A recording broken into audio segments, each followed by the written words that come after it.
Saudamos você que nos assiste com a graça e a paz do Senhor Jesus. Estamos reunidos como igreja, já estivemos apresentando a Deus os pedidos e os agradecimentos, e agora é o momento de estarmos estudando a palavra.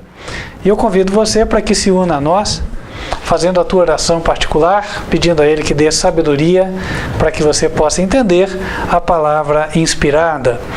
Convido você para abrir a Bíblia em Romanos, capítulo 4. Hoje nós daremos sequência ao estudo do sábado, ao estudo anterior, onde nós já estivemos tratando deste capítulo e avançamos até o versículo 13. Hoje nós vamos do versículo 13 em diante. Romanos capítulo 4, versículo 13.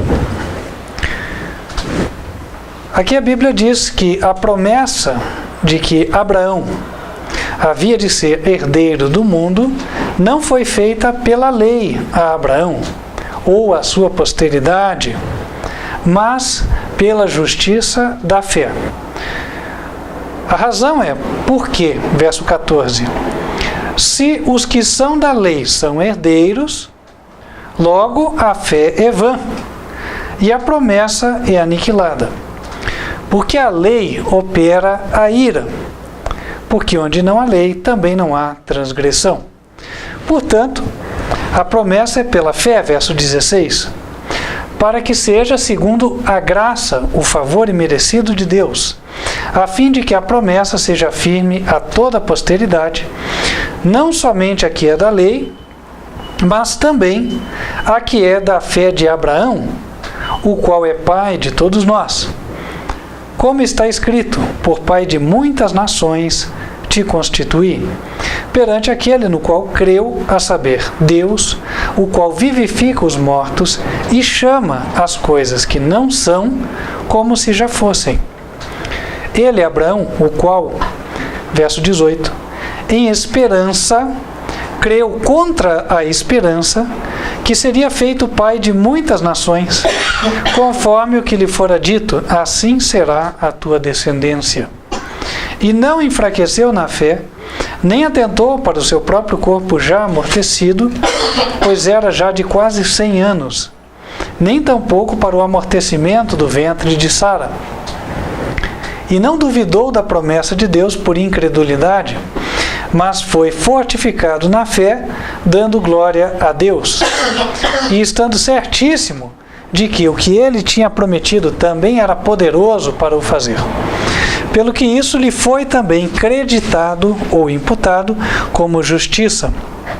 Ora, não só por causa dele está escrito que lhe fosse tomado em conta, mas também por nós, a quem será tomado em conta, os que cremos naquele que dos mortos ressuscitou a Jesus, nosso Senhor, o qual foi por nossos pecados entregue e ressuscitou para a nossa justificação. Então o verso 13 começa falando, irmãos, que Deus fez uma promessa para Abraão. A promessa é que Abraão seria pai de uma grande nação, numa época em que Abraão não tinha filhos. Abraão tentou dar o jeitinho, chamando jeitinho brasileiro, né? E acabou tendo filhos com a serva Agar, ou seja, um filho, que foi Ismael. Mas Deus disse para ele que não era aquele o filho da promessa, mas sim a sua esposa, Sara, aquela que não podia ter filhos, ela é quem seria mãe de muitas nações. E a promessa que Deus deu para Abraão era uma promessa que exigia fé da parte dele. Não foi dada pela lei, mas sim pela justiça da fé. Aqui o sentido é o seguinte: a lei é a lei dos 10 mandamentos. Deus poderia ter dito a Abraão: olha, se você for fiel, se você cumprir os 10 mandamentos, então você vai ganhar um filho, você vai ser pai de muitas nações. Certo? Mas se fosse assim, não seria necessário Abraão crer, porque bastaria ele cumprir a condição e ele seria merecedor do prêmio, certo? É como se ele tivesse trabalhado o mês inteiro e agora esperava o salário.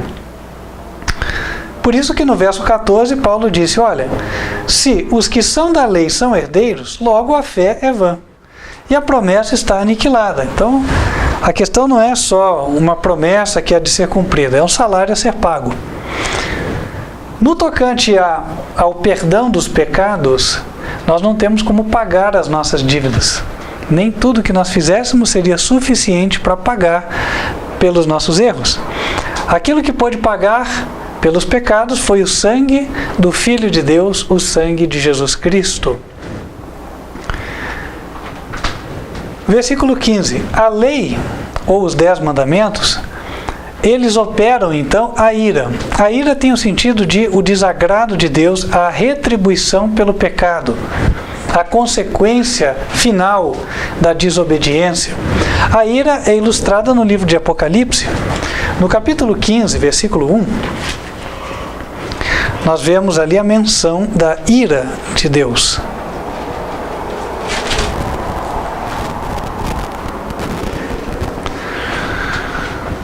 Versículo 1. E vi outro grande e admirável sinal no céu.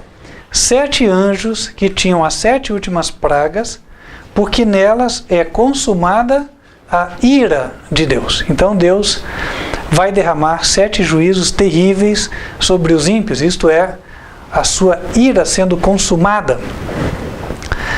E o apóstolo Paulo disse que a lei produz a ira. Como assim? Bom, a lei mostra o certo. Se eu não faço o certo, então tem uma consequência. A consequência é eu sofrer a ira. É nesse sentido que a lei produz ou opera a ira. Quem não obedecer vai sofrer a ira.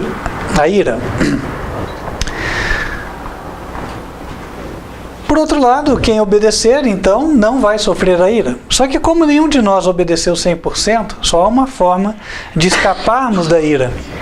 É pela fé no Senhor Jesus Cristo. Não há outra forma. E Paulo ilustra no capítulo 4 que a única maneira de chegarmos lá é pela fé. Agora, ele não derruba o conceito de que é mediante esta mesma fé que nós nos tornamos obedientes aos 10 mandamentos. No capítulo 3 de Romanos, versículo 31, ele diz: anulamos, pois, a lei pela fé?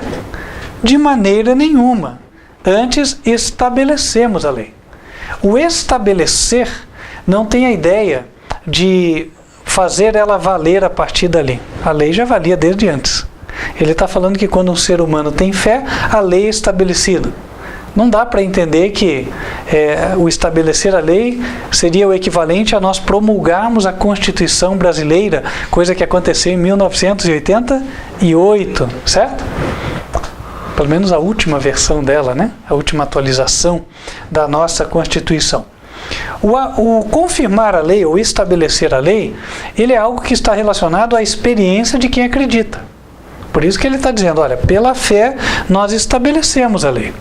E se tem a ver com a experiência da pessoa, a lei é estabelecida dentro da pessoa. Isso quer dizer no seu coração. Em outras palavras, pela fé, a lei é estabelecida no coração da pessoa.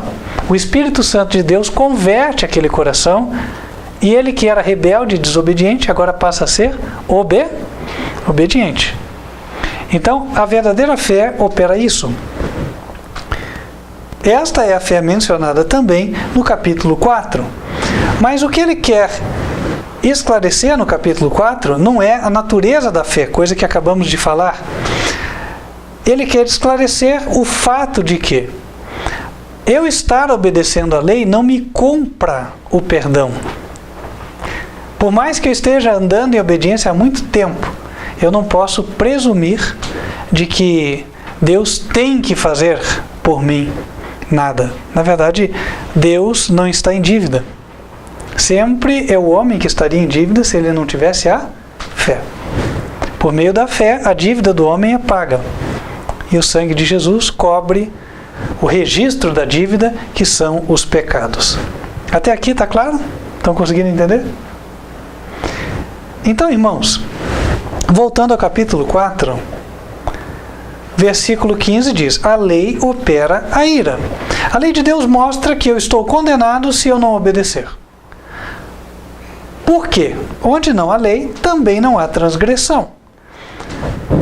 Aqui no Brasil, na década de 90, muita gente andava sem cinto de segurança, não é verdade? Até o momento em que começou a ressoar a mensagem de que, olha, está escrito no Código de Trânsito Brasileiro que devemos usar o cinto de segurança e agora vão começar a aplicar a lei. Você será multado se você estiver sem cinto. Então o povo foi notificado, o povo ficou sabendo que agora existia uma lei. É verdade que nesse caso a lei existia já, só que ninguém dava atenção e ninguém divulgava, certo? Mas o povo ficou ciente e a partir dali começou a andar em harmonia com a lei. Mais recentemente, nós vimos as pessoas ligarem os faróis na estrada, mesmo durante o dia. Por quê? Ora, porque surgiu uma lei. Antes de haver lei, havia algum problema de andar sem farol aceso na estrada? Não havia transgressão. Agora, se você ultrapassasse a fronteira do Brasil com o Uruguai ou a Argentina, você seria multado, porque lá já era lei desde antes, certo? Então, quando não há lei, não há transgressão. Aqui dentro do território brasileiro, ninguém era condenado. Mas quando a lei é comunicada, quando a pessoa conhece os 10 mandamentos de Deus, a partir de agora, ela vê o que é certo e o que é errado. E, obviamente, se ela faz o errado, está em transgressão aberta. Versículo 16. Portanto, o perdão de Deus, ele é pela fé. Eu estou citando aqui o perdão porque ele está falando do perdão. O assunto aqui é justificação. E justificação é igual a perdão. Só para a gente relembrar, é no verso 2 do capítulo 4, onde ele faz menção disso, ele diz: se Abraão foi justificado pelas obras, tem de que se gloriar, certo? Então, voltando ao verso 16, o perdão, a justificação é pela fé, para que seja segundo a graça, a fim de que a promessa seja firme a toda a posteridade, não somente a que é da lei, mas também a que é da fé de Abraão, o qual é pai de todos nós. Vamos esclarecer, porque ele coloca vários conceitos no mesmo verso, tá? Primeiro, o perdão é pela fé para que ele seja um fruto do favor que Deus faz para nós, favor imerecido. Ninguém merecia nada, né? Deus nos amou e por isso nos perdoou. Pronto. Certo? E aquele que recebe isso, recebe a bênção, né? Ele é bem-aventurado, teve fé, acreditou. E quando ele acreditou, amém, agora ele faz parte dos que receberam. E tem que ser assim, diz Paulo, para que a promessa seja firme a todos os descendentes. Aqui fala posteridade. Posteridade aqui tem a ver com todo aquele que tem fé. Se Abraão foi considerado o pai da fé, a ideia transmitida no capítulo é: toda pessoa que tiver fé é um filho de Abraão. Entende? E é por isso que em seguida ele diz, né?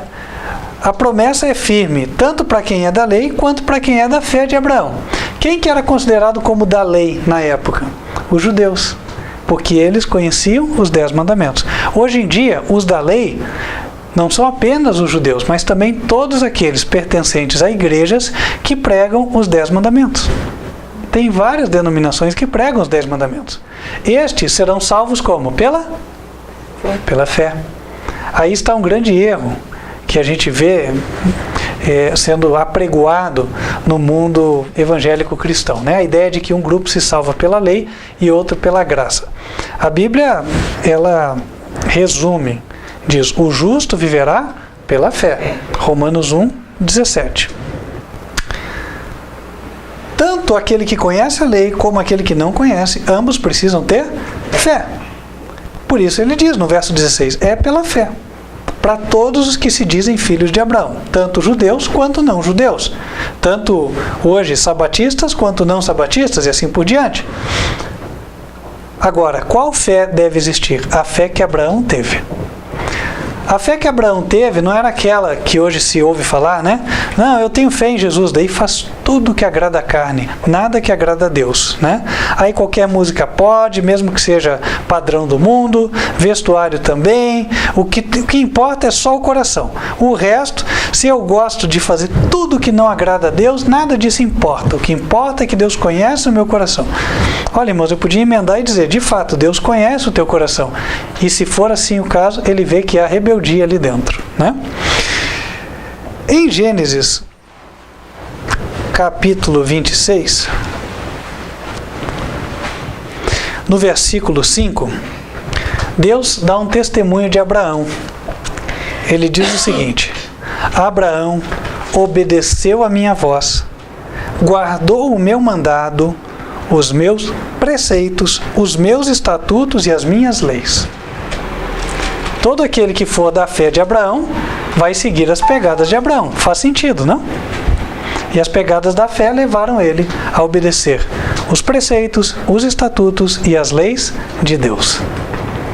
Tem um outro detalhe, né? Porque a lei de Deus aparece mencionada textualmente em Êxodo, capítulo 20. Mas a gente observa aqui que muito antes da lei ser declarada no Sinai, Deus já testificou que Abraão obedecia os mandamentos. Ou seja, os mandamentos eram conhecidos, mas é que o conhecimento era transmitido boca a boca, de forma oral. E depois, aí Deus entendeu ser necessário colocá-lo de forma escrita. Voltando a Romanos capítulo 4. No versículo 16 foi dito que Abraão, por sua fé, se tornou pai de todos nós. Por quê? No verso 17 ele começa a esclarecer esse ponto, né? Ele creu em Deus, o qual vivifica os mortos e chama as coisas que não são como se já fossem. Essa foi a natureza da fé de Abraão. A grande prova da vida de Abraão foi quando Deus pediu a ele que sacrificasse o seu filho Isaque. E Deus não deu mais explicações, simplesmente pediu que ele levasse Isaque até o altar e lá baixasse o cutelo. Aquela foi uma prova terrível para Abraão, durou 3 dias. Mas Abraão foi fiel. E quando ele estava para baixar o cutelo, tudo que estava na sua mente é que ele de fato estava consumando o sacrifício do seu filho. Mentalmente, Abraão realmente viu o seu filho morto. Mas por que mesmo assim ele estava baixando o cutelo? Daqui nós entendemos que Abraão creu naquele que vivifica os mortos. Deus tinha dito que Isaque seria o filho da promessa. Sendo assim, ainda que Isaque morresse, Deus o ressuscitaria. Abraão estava com essa fé, que parece uma coisa completamente maluca, né? Você pensar, como é que eu vou acreditar que depois que eu baixar o cutelo, eu ver o sangue saindo do coração, Deus vai levantar? Quem ia acreditar nisso, irmãos? Quem ia acreditar? Né? Mas ele acreditou. Interessante isso. Ele creu que Deus podia ressuscitar o seu filho dentre os mortos. E nem contou isso para sua esposa, porque a esposa não ia acompanhar ele nessa fé de jeito nenhum. Né? Outra, ele creu que Deus chama as coisas que não são como se já fossem. Então ele creu que Deus poderia fazer dele o pai de muitas nações. Aqui está um erro. Há quem interprete mal esse verso e entenda o seguinte: não, Deus te perdoa declarando você justo, vendo que lá na frente você vai ser, mas hoje você não é. Você vê que isso aqui está muito diferente daquilo que realmente o verso ensina. O verso coloca que Abraão creu em Deus porque Deus, ele prometeu uma coisa e ele ia cumprir o que ele prometeu, não é verdade? Deus prometeu que Abraão seria pai de muitas nações e que Isaque era o filho da promessa. Então Deus ia cumprir aquilo ali, certo? Agora isso é diferente de eu hoje ficar numa atitude de até desobediência, de caprichos pessoais e acreditar, não, Deus me declara justo porque eu digo que tenho fé nele. O professar ter fé e não ser de fato mudado de coração, ele não é ter fé verdadeira. Isso aí é um engano, né? E se a pessoa continuar nele, não será salva. Nós precisamos entender as coisas como elas realmente são. O que o verso está descrevendo é uma experiência do tipo: Deus muda o meu coração hoje. Eu enxergo coisas as quais eu nunca fiz em obediência. Mas hoje Deus mudou o meu coração e eu sei que eu vou fazer. Porque eu creio que Deus me faz uma pessoa obediente. Então aquele que fumava, não fuma mais. Aquele que bebia, não bebe mais. E assim por diante. Certo? Essa é a fé. Então a fé observa a tua vitória lá na frente. Observa você em cima do próximo degrau. Pelo poder de Deus. E essa é a fé que leva qualquer um a praticar justiça. Claro que essa fé é uma coisa irracional do ponto de vista humano. No versículo 18 é dito que Abraão, em esperança, creu contra a esperança que seria feito pai de muitas nações. Aos olhos humanos já estava tudo acabado. Não tinha chance da promessa se realizar. Mas Abraão lembrava de que Deus tinha dito: assim será a tua descendência. Abraão não enfraqueceu na fé, nem atentou para o seu corpo já amortecido, pois era já de quase 100 anos, e nem tampouco para o amortecimento do ventre de Sara. Então a ideia é que Sara já não podia ter filhos, né? Ele também não. Eram dois velhinhos ali esperando o dia de fecharem os olhos e não abrirem mais, certo? Aparentemente. Mas Abraão não duvidou, o verso 20, da promessa de Deus por incredulidade, mas foi fortificado na fé, dando glória a Deus. Estando certíssimo, plena convicção, o texto traduz aqui, certíssimo, de que o que ele tinha prometido também era poderoso para o fazer. Pelo que isso também foi creditado a Abraão como justiça. Por que fala também isso foi acreditado? Essa foi só mais uma prova de fé. O que foi acreditado a ele como justiça sempre foi fé. Lá no princípio, quando Deus pela primeira vez falou e Abraão acreditou, e agora também, quando todas as evidências apontavam o contrário, Abraão era muito mais velho, passaram-se 2 décadas e nada tinha acontecido, e ele ainda acreditava. Então, foi dado um testemunho de que ele tinha fé, mesmo até ali. Versículo 23. Ora, não só por causa dele está escrito que lhe fosse tomado em conta, mas também por nós. Isso é interessante porque poderia ter sido escrito só no livro da vida de Abraão, certo? Quando nós fôssemos para o céu, nós íamos ver essa experiência. Mas Deus entendeu ser importante relatar essa experiência na história sagrada. E se ele entendeu, é porque ele viu que muitos seriam beneficiados dessa ilustração, desta experiência. Muitos se inspirariam no exemplo de Abraão para seguirem as mesmas pegadas. Também por nós, verso 24. Assim, a quem será tomado em conta? Se nós cremos como Abraão creu, a nossa fé também será acreditada a nosso favor. Nós, os que cremos naquele que dos mortos ressuscitou a Jesus, nosso Senhor, o qual por nossos pecados foi entregue e ressuscitou para nossa justificação. Então, nós cremos que Deus ressuscitou a Jesus. Nós não vimos, mas acreditamos. E acreditamos que Jesus ressuscitou para o nosso perdão. Então, se ele ressuscitou, estamos perdoados. Mas por quê? O que tem a ver a ressurreição dele com o nosso perdão? Jesus morreu pelos nossos pecados, não foi assim? Então, se ele ressuscitou, isso é prova de que o sacrifício dele valeu. Porque se o sacrifício dele não valesse para perdoar os nossos pecados, ele teria que morrer por alguma falta que ele tivesse cometido. E daí ele não voltava da sepultura. Já que ele voltou, isso é prova de que ele deu plena e total satisfação para os pecados. Ele deu plena, total e rasa quitação das nossas dívidas perante a lei. Nós não temos o que temer. A salvação é nossa, se tão somente nós nos mantivermos no mesmo caminho. Amém? E aí fica o apelo de Deus para nós. Quem gostaria, de exercer essa fé e continuar na caminhada que leva até a vida eterna? Amém, né? Que assim seja. E lembrando, principalmente para você que nos assiste, Apocalipse 14, versículo 12. Ali diz: aqui está a paciência dos santos. Aqui estão os que guardam os mandamentos de Deus e a fé de Jesus.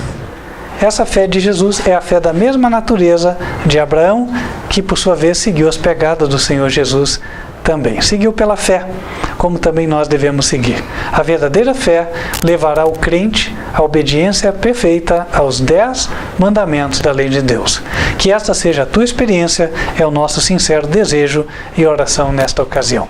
Vamos nos colocar de joelhos.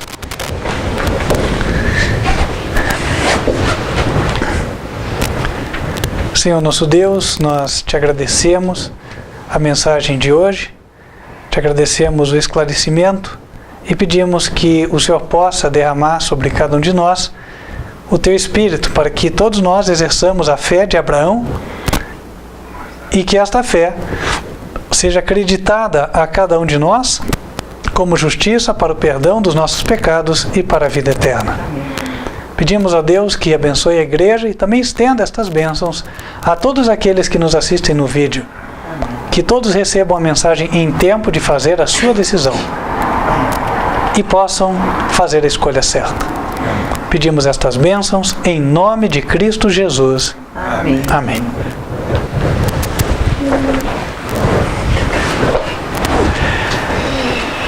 Você que nos assiste, quero estender o convite para que você continue nos acompanhando.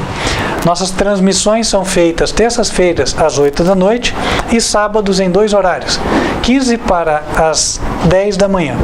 É a Escola Bíblica das Crianças e 11 horas da manhã a mensagem do culto.